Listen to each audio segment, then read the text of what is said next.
Hello viewers, कैसे हैं आप सब। उम्मीद करता हूं कि आप सब बिल्कुल ठीक होंगे। तो जिस तरह से आपको पता है, हमारे पास यहाँ पे सी शार्प प्रोग्रामिंग लैंग्वेज की लेक्चर सीरीज चल रही है और हमने इसके अंदर एक्सेप्शंस का कॉन्सेप्ट स्टार्ट किया हुआ है।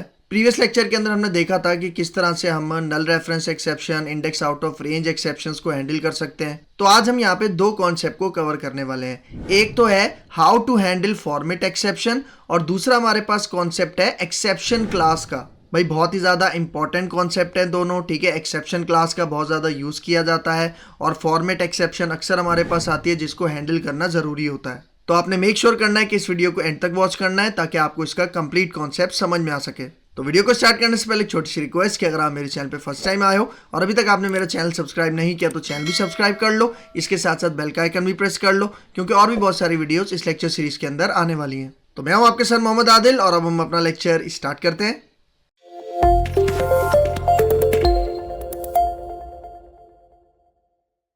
ठीक है, एक्सेप्शन का टॉपिक हमारे पास यहाँ पे चल रहा है सी शार्प के अंदर। अब हमारे पास एक अगली एक्सेप्शन होती है जिसको हम कहते हैं फॉर्मेट एक्सेप्शन। ये कब आती है और इसको हैंडल कैसे करते हैं, इसको हम इस लेक्चर में देखते हैं। तो मैं आ जाता हूँ अपने विजुअल स्टूडियो में। ठीक है, अब देखो फॉर एग्जाम्पल मैं यहाँ पे आके यूजर से एक इनपुट लेता हूँ नंबर। ठीक है, तो मैं यहाँ पे एक वेरिएबल बनाता हूँ स्ट्रिंग टाइप का और इसको मैं कहता हूँ नंबर। और मैं यूजर से इनपुट लेने के लिए यूज करूंगा कंसोल डॉट रीड लाइन।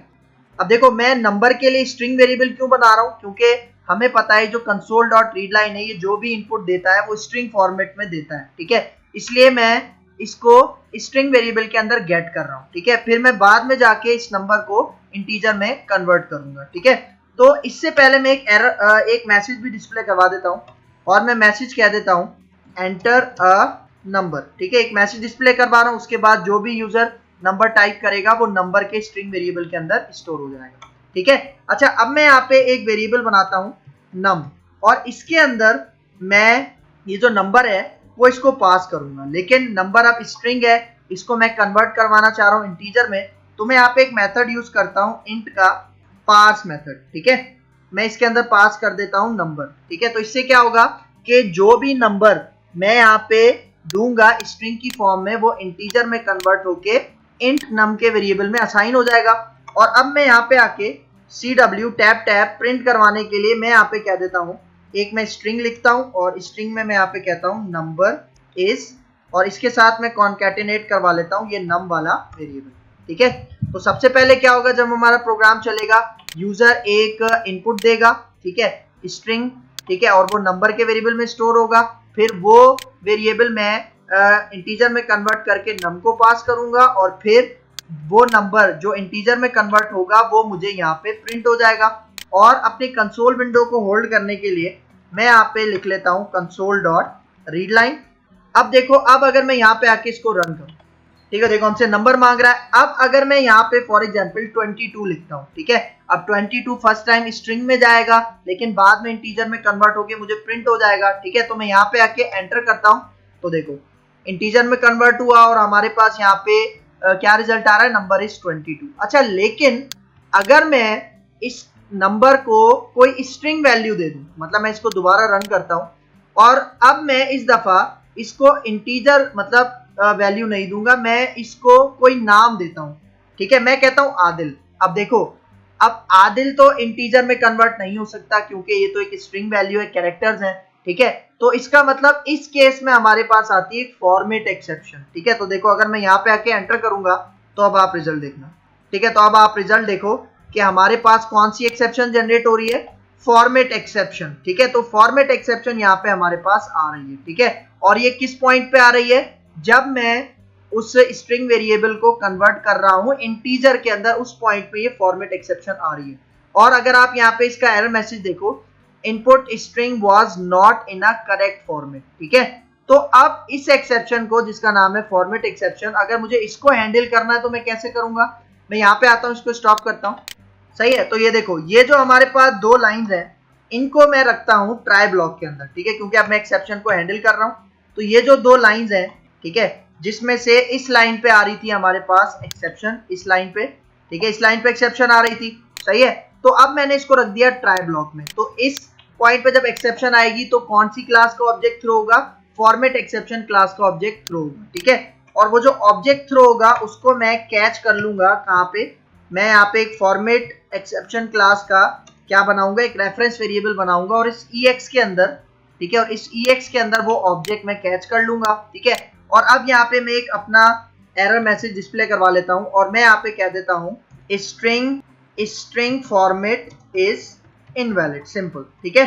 तो ये मैसेज मैंने यहाँ पे प्रिंट करवा दिया। तो अब क्या होगा, देखो अगर मैं यहाँ पे कोई नंबर दूंगा तो वो तो इजीली नंबर में कन्वर्ट हो जाएगा, लेकिन अगर मैं यहाँ पे कोई कैरेक्टर इनपुट करवाऊंगा तब हमारे पास फॉर्मेट एक्सेप्शन आएगी और कैश ब्लॉक चलेगा, ठीक है। और कैश ब्लॉक पे हमें क्या मैसेज प्रिंट हो जाएगा, स्ट्रिंग फॉर्मेट इज इनवैलिड। तो मैं यहाँ पे आता हूँ, इसको रन करता हूँ, ठीक है। तो देखो अगर मैं यहाँ पे आऊँ, अभी अगर मैं 22 टाइप करूँ, एंटर करूँ, तो देखो कोई एक्सेप्शन जनरेट नहीं हुई। एक्सेप्शन कब आएगी, जब हमारे पास मैं कोई कैरेक्टर दूंगा, ठीक है, और कैरेक्टर दूंगा तो उसके बाद हमारे पास एक्सेप्शन आएगी और अब हमारा कैश ब्लॉक चलेगा, ठीक है। तो मैं यहाँ पे आता हूँ, मैं यहाँ पे इसको कहता हूँ फॉर एग्जाम्पल आदिल। अब मैं एंटर करूंगा तो देखो कैश ब्लॉक के अंदर क्या मैसेज आ रहा है, स्ट्रिंग फॉर्मेट इज इनवैलिड, ठीक है। तो इस तरह से आप इस एक्सेप्शन को हैंडल कर सकते हो, ठीक है। अच्छा, फिर मैंने बताया था एक्सेप्शन की जितनी भी क्लासेस हैं उनके पास एक प्रॉपर्टी होती है मैसेज, ठीक है। वो मैसेज की प्रॉपर्टी हम क्यों यूज करते हैं कि जो भी वो एक्सेप्शन क्लास है उसका पर्टिकुलर मैसेज अगर मुझे डिस्प्ले करवाना है तो हम यूज करते हैं उसकी मैसेज प्रॉपर्टी। तो अगर मैं यहाँ पे आऊँ, मैं यहाँ पे CW टैप कहता हूँ और मैं कहता हूँ यहाँ पे EX है, इसकी एक प्रॉपर्टी है मैसेज, ठीक है। ये EX किसका वेरिएबल है, फॉर्मेट एक्सेप्शन, और हर एक्सेप्शन क्लास के पास एक मैसेज की प्रॉपर्टी होती है, ठीक है, जो इसका पर्टिकुलर मैसेज डिस्प्ले करवाएगी फॉर्मेट एक्सेप्शन का। तो अब अगर मैं यहाँ पे आके रन करूँ तो आप रिजल्ट देखना, ठीक है। देखो मैं यहाँ पे आता हूँ और मैं दोबारा इसके अंदर कैरेक्टर दे देता हूँ जो इंटीजर में कन्वर्ट नहीं हो सकते। तो अब जब मैं एंटर करूंगा तो देखो क्या आ रहा है, string format is invalid, input string was not in a correct format, ठीक है। मतलब ये हमारा मैसेज था पहला, और जो दूसरा मैसेज है ये किसका है, जो एक्सेप्शन क्लास थी फॉर्मेट एक्सेप्शन, उसका मैसेज है जो मैसेज प्रॉपर्टी डिस्प्ले करवा रही थी। तो ये कॉन्सेप्ट होता है आपके पास फॉर्मेट एक्सेप्शन का। अच्छा, एक्सेप्शन का कॉन्सेप्ट हमारे पास चल रहा है C# के अंदर, ठीक है। अब हम देख रहे हैं exception class and it's use, ठीक है। हमारे पास एक एक्सेप्शन क्लास होती है, क्योंकि अभी तक पिछले लेक्चर्स में हमने बहुत मुख्तलिफ किस्म की एक्सेप्शन पढ़ी है, जिस तरह divide by zero, format exception, null reference exception, ये सारी हमने पिछले लेक्चर में कवर की हैं। लेकिन अब हमारे पास होती है इन सब की पेरेंट क्लास, जिसको कहा जाता है एक्सेप्शन क्लास, ठीक है।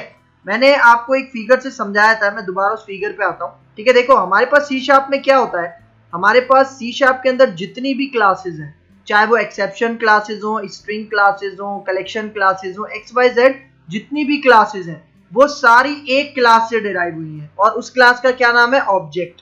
मतलब जितनी भी क्लासेस C# .NET फ्रेमवर्क के अंदर मौजूद हैं वो आपके पास इस ऑब्जेक्ट क्लास से डिराइव की गई है, मतलब उन सब का पेरेंट ये ऑब्जेक्ट है, ठीक है।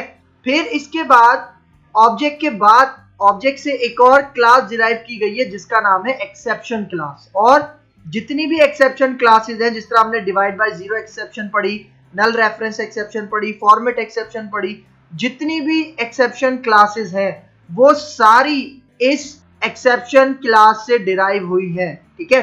मतलब ये जितनी भी क्लासेस आपको नजर आ रही हैं, ये इन सब की पेरेंट क्लास कौन सी है, एक्सेप्शन क्लास। तो इसको मैं कैसे यूज कर सकता हूँ एक्सेप्शन हैंडलिंग के अंदर, तो इसको देखते हैं। मैं यहाँ पे आता हूँ अपने विजुअल स्टूडियो में। तो यहाँ पे देखो हमने एक एक्सेप्शन पढ़ी थी, नल रेफरेंस एक्सेप्शन, ठीक है। और यहाँ पे क्या हो रहा है, फॉर एग्जाम्पल मैं एक वेरिएबल बनाता हूँ, ठीक है, इसका नाम रखता हूँ A, और इसके अंदर मैं वैल्यू भेज देता हूँ फॉर एग्जाम्पल नल।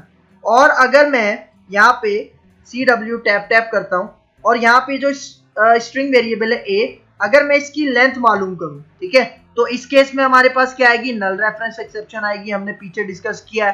तो यहाँ पे इस एक्सेप्शन को अगर मुझे हैंडल करना है तो मैं पहले कौन सी क्लास यूज कर रहा था, नल रेफरेंस एक्सेप्शन, लेकिन अब मैं यूज करूंगा जो नल रेफरेंस एक्सेप्शन की जो पेरेंट क्लास है एक्सेप्शन, मैं उसे यूज करूंगा, क्योंकि मेरे पास ये जो पेरेंट क्लास है एक्सेप्शन क्लास, ये अपनी सारी चाइल्ड क्लासेस को, मतलब अपनी सारी चाइल्ड क्लासेस के लिए काम कर सकती है, ठीक है। ये सबसे बड़ा इसका बेनिफिट है, ठीक है। मतलब चूंकि नल रेफरेंस एक्सेप्शन, आपके पास फॉर्मेट एक्सेप्शन, आपके पास index out of range exception, ये जितनी भी एक्सेप्शन है इन सब का काम पेरेंट क्लास एक्सेप्शन क्लास कर सकती है, ठीक है, ये इसका बेनिफिट है। तो देखो मैं यहाँ पे आता हूँ, फॉर एग्जाम्पल यहाँ पे मैं कंसोल स्क्रीन को होल्ड करने के लिए यहाँ पे लिख देता हूँ कंसोल डॉट रीड लाइन, और अब अगर मैं यहाँ पे आऊँ और इसको रन करूँ तो हमारे पास क्या होगा, हमारे पास एक्सेप्शन आएगी नल रेफरेंस एक्सेप्शन, ठीक है। तो हमारा प्रोग्राम यहाँ पे रन हो गया है। तो आप देखो हमारे पास कौन सी एक्सेप्शन जनरेट हुई है, नल रेफरेंस एक्सेप्शन, ठीक है, लेकिन इसको मैं हैंडल करूंगा इसकी पेरेंट क्लास एक्सेप्शन क्लास के थ्रू, ठीक है। तो मैं यहाँ पे आता हूँ, इसको मैं स्टॉप करता हूँ, ठीक है। अब हम एक्सेप्शन हैंडलिंग करने के लिए सबसे पहला काम क्या करते हैं, जिन लाइंस में हमें एक्सेप्शन आने का चांसेस होते हैं, ठीक है, उन लाइंस को मैं किसके अंदर रखता हूँ, ट्राई ब्लॉक के अंदर रखता हूँ। तो ये जो दो हमारे पास लाइंस हैं, ठीक है, जिसमें इस लाइन पे हमारे पास एक्सेप्शन जनरेट हो रही थी, इसको मैंने ट्राई ब्लॉक में रखा, और अब मैं कैच ब्लॉक यहाँ पे बनाता हूँ। मतलब यहाँ पे होगा क्या कि इस पॉइंट में नल रेफरेंस एक्सेप्शन जनरेट होगी, लेकिन उसको मैं हैंडल करूंगा उसकी पेरेंट क्लास के थ्रू, ठीक है। तो मैं यहाँ पे आता हूँ, मैं यहाँ पे लिखता हूँ एक्सेप्शन। अब देखो ये इसकी पेरेंट क्लास है, ठीक है, इसका ऑब्जेक्ट बना लेते हैं, रेफरेंस वेरिएबल बना लेते हैं EX, ठीक है। और अब मैं यहाँ पे आता हूँ, CW टैप करता हूँ, और मैंने आपको बताया था हमारे पास जितनी भी एक्सेप्शन क्लासेस हैं, ये भी एक एक्सेप्शन क्लास है, इसके पास एक होता है मैसेज प्रॉपर्टी, ठीक है। तो मैं यहाँ पे इसकी वो मैसेज प्रॉपर्टी कॉल करवाता हूँ, ठीक है, EX डॉट मैसेज, सही है। तो मतलब अभी देखो यहाँ पे किस टाइप की एक्सेप्शन आएगी, नल रेफरेंस एक्सेप्शन आएगी, और उसको हैंडल कौन करेगा, जो नल रेफरेंस एक्सेप्शन की पेरेंट क्लास है एक्सेप्शन, वो इसको हैंडल करेगा। तो एक्सेप्शन यहाँ पे जो मैंने वेरिएबल बनाया इसका EX, तो इसका जो भी ऑब्जेक्ट है नल रेफरेंस एक्सेप्शन का जो भी ऑब्जेक्ट है वो उसकी पेरेंट क्लास के रेफरेंस वेरिएबल में स्टोर होगा, ठीक है। और उसके बाद क्या होगा कि यहाँ पे EX डॉट मैसेज कौन सा मैसेज डिस्प्ले करवाएगा, नल रेफरेंस वाला मैसेज डिस्प्ले करवाएगा, ठीक है। तो अभी मैं यहाँ पे आऊँ और इसको रन करूँ तो आप रिजल्ट देखो, ठीक है। देखो हमारे पास यहाँ पे कौन सा मैसेज आ रहा है, object reference not set to an instance of an object. ये मैसेज कब आता है, जब हमारे पास नल रेफरेंस एक्सेप्शन होती है, ठीक है। अब नल रेफरेंस एक्सेप्शन को मैं कौन सी क्लास के थ्रू हैंडल कर रहा हूँ, एक्सेप्शन, जो कि इसकी पेरेंट क्लास है, ठीक है। एक हमारे पास ये ऑप्शन हो गया। फिर देखो हमारे पास एक दूसरी टाइप की एक्सेप्शन होती है, मैं इसको कमेंट करता हूँ, Ctrl+K Ctrl+C। एक दूसरी टाइप की एक्सेप्शन होती है जिसको हम कहते हैं index out of range exception. वो भी जाहिर बात है इस एक्सेप्शन क्लास की चाइल्ड है, तो इसको भी मैं इसी के थ्रू हैंडल कर सकता हूं। तो देखो मैं यहाँ पे एक एरे बनाता हूं और इस एरे का नाम रखता हूं ARR, और इस एरे की लेंथ में रख देता हूं, इस एरे की लेंथ में रख देता हूं 3, ठीक है।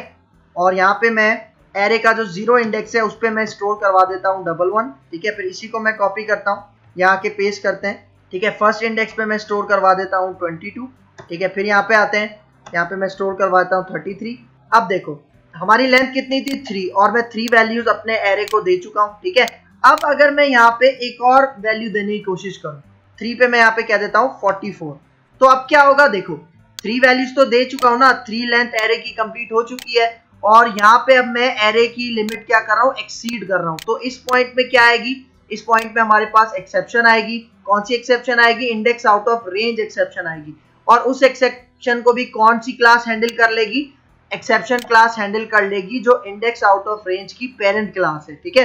तो इस दफा EX डॉट मैसेज कौन सा मैसेज दिखाएगी, जो index out of range exception का मैसेज होगा वो ये प्रॉपर्टी हमें डिस्प्ले करवाएगी, ठीक है। तो अब अगर मैं यहाँ पे आऊँ और इसको रन करूँ तो आप जल्दी, ठीक है। तो देखो अब कौन सा मैसेज आ रहा है, index was outside the bounds of the array, ठीक है। मतलब ये आपके पास कॉन्सेप्ट है कि index out of range exception को भी मैं एक्सेप्शन जो कि उसकी पेरेंट क्लास है उसके थ्रू मैं इसको यूज कर पा रहा हूँ, ठीक है। फिर यहाँ पे आते हैं, इसको स्टॉप करते हैं। फिर एक और हमने एक्सेप्शन पढ़ी थी, फॉर्मेट एक्सेप्शन। मैं इसको कमेंट करता हूँ इस लाइन को, Ctrl+K Ctrl+C। फॉर्मेट एक्सेप्शन मैंने यहाँ पे कवर की थी। तो वो क्या होता है, फॉर एग्जाम्पल मैं यहाँ पे एक स्ट्रिंग वेरिएबल बनाता हूँ A, और इसके अंदर मैं स्टोर कर देता हूँ फॉर एग्जाम्पल एक कैरेक्टर स्टोर कर रहा हूँ आदिल, ठीक है। और अब मैं यहाँ पे एक वेरिएबल बनाता हूँ I, ठीक है, और इसके अंदर मैं ये जो हमारा वेरिएबल है A, ठीक है, मैं इसके अंदर भेज रहा हूँ। अब प्रॉब्लम क्या होगी, A स्ट्रिंग वेरिएबल है, वो इंटीजर में ऐसे कन्वर्ट नहीं होगा। तो मैं यहाँ पे क्या करता हूँ, इंट का एक मेथड यूज करता हूँ पार्स, और इस A वेरिएबल को मैं उस पार्स के अंदर क्या कर रहा हूँ, रख रहा हूँ। तो ये क्या करेगा कि जो भी हमारा स्ट्रिंग वेरिएबल है वो इंटीजर में कन्वर्ट करके I के पास कर देगा, ठीक है। तो इस पॉइंट पे देखो, इस पॉइंट में हमारे पास आती है फॉर्मेट एक्सेप्शन, क्योंकि देखो अगर इसमें कोई नंबर होता, फॉर एग्जाम्पल स्ट्रिंग नंबर होता 22 तो वो तो इजीली कन्वर्ट हो जाता हमारे इंटीजर के अंदर। लेकिन अगर मैं यहाँ पे कोई कैरेक्टर दे रहा हूँ तो अब कैरेक्टर तो हमारे पास इंटीजर में कन्वर्ट नहीं हो सकता। तो इस पॉइंट में हमारे पास आएगा, इस पॉइंट पे हमारे पास आएगी फॉर्मेट एक्सेप्शन। और फॉर्मेट एक्सेप्शन को भी कौन सी क्लास हैंडल कर लेगी, ये जो पेरेंट क्लास है ये इसको हैंडल कर लेगी। तो अगर मैं यहाँ पे आऊँ, ठीक है, तो मैं अब इसको रन करता हूँ, स्टार्ट में जाते हैं, ठीक है। तो देखो अब कौन सा आपके पास आ रहा है यहाँ पे, input string was not in a correct format, ठीक है। ये हमारे पास मैसेज कब आता है, जब हमारे पास फॉर्मेट एक्सेप्शन होती है, ठीक है। लेकिन अब फॉर्मेट एक्सेप्शन को भी यहाँ पे कौन हैंडल कर रहा है, एक्सेप्शन क्लास, ठीक है। यही वजह है कि ये एक्सेप्शन क्लास बहुत ज्यादा यूज में आती है। मतलब बहुत सारी एक्सेप्शन ऐसी हैं जिनका हमें नाम बिल्कुल भी पता नहीं होता, तो हम क्या कर सकते हैं, उन सब की पेरेंट क्लास एक्सेप्शन का यूज कर सकते हैं, ठीक है। ये इसका सबसे बड़ा बेनिफिट है और इसका सबसे बड़ा यूज है। तो भाई ये था हमारा आज का lecture, handling format exception and exception class and it's uses. उम्मीद करता हूं कि आपको बहुत अच्छे से समझ में आया होगा। अगर इस लेक्चर के हवाले से कोई भी कंफ्यूजन है तो कमेंट बॉक्स में मुझसे जरूर पूछ लेना। तो अगर आपको मेरी वीडियो पसंद आई है तो मेरा चैनल लाइक कीजिए, शेयर कीजिए और सब्सक्राइब कीजिए और मुझे अपनी दुआ में याद रखिए। तो मिलते हैं इंशाल्लाह नेक्स्ट लेक्चर में, तब तक के लिए दीजिए इजाजत। अल्लाह हाफिज।